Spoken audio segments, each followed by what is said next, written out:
the ancient world, where kings ruled with iron fists and empires rose and fell with the swing of a sword, one man defied time, borders, and mortality to become a legend. He was born in 356 BCE in the kingdom of Macedon, the son of King Philip II, and a queen who believed he was descended from Achilles himself. Taught by Aristotle, trained in the art of war since childhood, Alexander was not raised to rule, he was raised to conquer. At just 20 years old, he became king.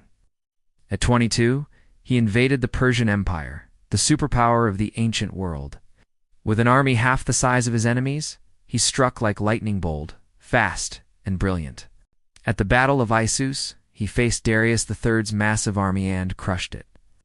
At Gaugamela, he stood vastly outnumbered again but outmaneuvered the Persians with sheer genius. He didn't just win battles, he changed the world. Egypt to India, he marched over 20,000 miles, founding over 20 cities, many of them named Alexandria. His tactics are still studied in military academies. He wasn't just a conqueror, he was a master of the battlefield, a student of strategy and the nightmare of every enemy general. These were the tactics and exploits that made Alexander truly great. 1. The Macedonian phalanx.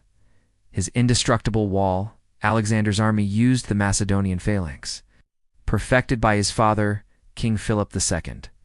Soldiers carried long spears called sarissets up to 18 feet, creating a moving wall of death. Unlike traditional hoplites, they were more mobile and flexible, giving Alexander the power to pin down enemy forces while he flanked.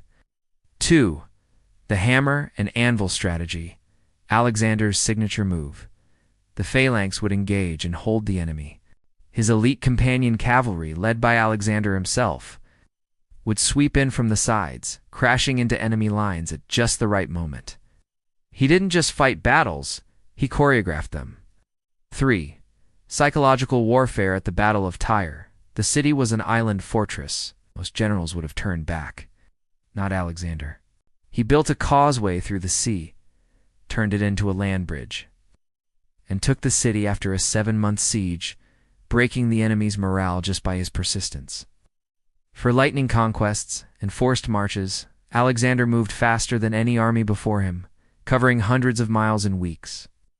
His men crossed deserts, mountains, and rivers, sometimes on half rations, because speed was his greatest weapon. He struck before enemies could regroup, turning surprise into victory. 5. Cultural strategy.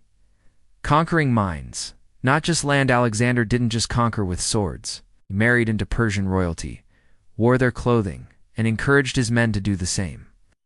He respected local customs, blending Greek and Eastern cultures to secure loyalty from conquered territories. This wasn't just war, it was empire building through integration, but even legends have limits.